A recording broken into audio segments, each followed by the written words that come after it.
Hey, everybody. So, this week I want to talk a little bit about this larger conversation going on in the world right now about transitioning out of education. So, if you are someone in teaching now, or you're plugged into the education world and you teach part time, or you know a lot of teachers, or whatever, you know, just like I do, that there's a big conversation going on right now related to transitioning. There are, for a whole host of reasons that I am not going to go through here today, that you can name, including COVID. There are more teachers than ever thinking about leaving school buildings. There were teachers leaving school buildings before COVID for all of the same reasons. But the result is right now, the volume of teachers having this conversation has increased. And so there's a fairly robust conversation going on, at least in my places and around the people that I work with and know well in the education space. This conversation is about what transitioning might look like. Over the last couple of months, I've been sort of listening in and talking with people and connecting. And what has become more and more apparent to me is there's really a missing piece in this conversation. There's a lot of talk about the array of skills that teachers have, which is wide and deep and varied and vital, and how awesome teachers are, honestly, because of all of the things that they know how to do well, all of the hats they can wear at the same time, all of the moving parts they can manage, and then all of the opportunities for application that are open to them, sort of in the education world, outside of school buildings and beyond. But I think that part of what's missing from the conversation is really about want. So, having conversations about skills, having conversations about what to do with those skills and what they turn into in the business world, for example, or in the ed tech world in particular, wherever, is great. It's all very reasonable. It's very practical. It's very purposeful. And I'm not offended by any of it. I'm not trying to hurt any of it. I appreciate all of it. I think people need to understand what the options are a lot of the times. Like, I was talking to a connection this morning, and I know she and I had a very similar experience where, like, I went to school to be a teacher, and then I got a teaching job, and then all of a sudden I wasn't teaching anymore. And it was like, oh, wow, there's a whole world out here. And I never even turned my head to look at any of it. I didn't know any of it existed. So teachers do need, like, here's some options. But I think what's really missing from the conversation, it's like chicken soup without chicken, is what you love to do. So I think that the overriding question that people who are considering leaving teaching, that that are looking for something else, really ought to be asking is, what do you love to do? And then the second question is, what do you need? I know for me, when I transitioned into the business world we're in, into entrepreneurship, part of that was driven by doing this same exercise. So I actually had a friend sit me down and take me through something like this, where she had me make a list of all the things I'm good at, all my skills. And as a teacher, like, I have a lot of skills, and I had a lot of other skills once I had worked in the corporate world for a little while. I had quite an interesting skill set. My husband says I am like a ninja of random things. And then what really mattered after that, though, was comparing the skills I have and what I'm really good at to what I really love to do. So I'm great at Excel, but I do not want to spend all day in spreadsheets. I am great at um, managing loads of people. Like, I'm good at that. I've done that a lot in various roles over the years, but I don't really want to do that full time now. And pairing the skills that I have with what I want to do and looking for the overlap was vital, because it's really possible to look at your skill set and overlay that with job titles and corporate roles and all of these other things, and find really good matches. But if you get there and you're using skills you don't enjoy using, there was no point in leaving. Like maybe you're making more money, maybe you're not. But if the overlap is only simply on skills you have and not skills you love to use, then it is very different. The other thing that really mattered in this conversation when I transitioned was thinking really strategically about what I need and value. For me, I made a list of all the things I need, and they started really practical. They started with like X amount of money and, this amount of time on weekends, and like really day to day, like down in the dirt, practical things, because I'm in my core a relatively practical girl. Like I was a math teacher, man. It's a pretty linear world out there for me. But when I really sat with what I needed more than anything at that point in my life and still today is flexibility. And so when I looked at the Venn diagram, that was what I loved to do, what skills I had, and what I really needed, the overlap pointed to entrepreneurship. Because the only way for me to get the flexibility that I really wanted and needed, along with applying the skills that I have and the way I love to apply them, really was to do it my way, doing my thing. And yes, that's terrifying. I understand. Like I left a paycheck. I left a paycheck bigger than my teaching paycheck, actually, to start my own businesses. And I didn't do that without a cushion. Like I was teaching part-time college kids at the time. I still do some of that. And really over the years, it's much more about love than it is about the money, because it's not $1 billion.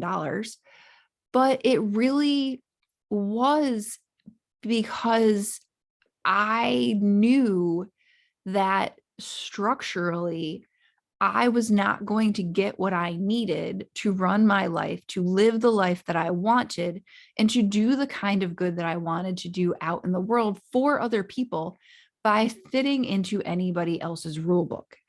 I think everybody's different here. I know this. Some people really, really value security. And what they need more than anything is stability and security and benefits. And that's okay. If that is what raises to the top for you, then it's probably something more corporate, more ed tech, more traditional career pathwise. It might even be in a school system in a different role, or for a company that contracts with a school system. But it really does depend on that overlap in the Venn diagram for you. And I think that as teachers, we want the answers to be very linear. We want to be able to say like, okay, here's my skill set. Here are the job options I can apply for. Let me go apply for all of those. Or like, I like this one. I don't like this one. I don't want to write curriculum, but I could. So I'll apply for those anyways. I mean, I did a bunch of that. So I would make a few suggestions. I think first, to really, really, really, truly take a bunch of time if you are transitioning out of teaching, or even if you're transitioning from one role to another, or you're transitioning your business in some way. Honestly, this is a valuable exercise to do at any point. It's what skills do I have? Then what am I really good at? What do I love to do most? And what do I need? And use those overlapping answers to sort of center yourself. And then, there's a colleague I'm connected to on LinkedIn who always talks about getting experience. And so for me, from there, it was saying yes strategically. I think it's okay to go experiment. Like I took contract work in the curriculum writing world for a little while. I did freelance projects where I was developing content and I was being sort of a consultant for companies that were creating educational content. I taught college kids part-time and still do. I did some professional development contractually. I did a bunch of the things that I knew I was good at and enjoyed until I could filter through them and think like it turned out that writing curriculum and working on other people's timelines and doing all the editing was not my cup of tea. Like, was I good at it? Sure. Did I love doing it? No. Was it flexible? Yeah, actually it was. I also did editing for mystery shopping reports for a long time. And that ticked a lot of boxes for me because it was flexible, because the money was decent. But at a certain point, it was too much of a time eater that I had to let it go. So it's okay to have things on the side.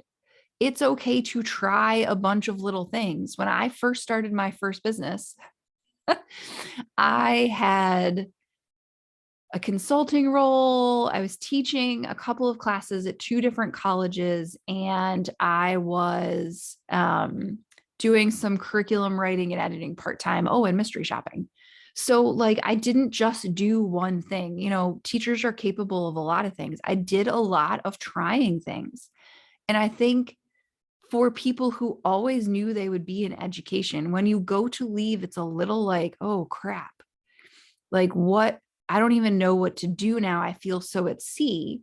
It's a way to try a little, like the sampler menu of internships that you might have done out of college if you hadn't known what you wanted to do.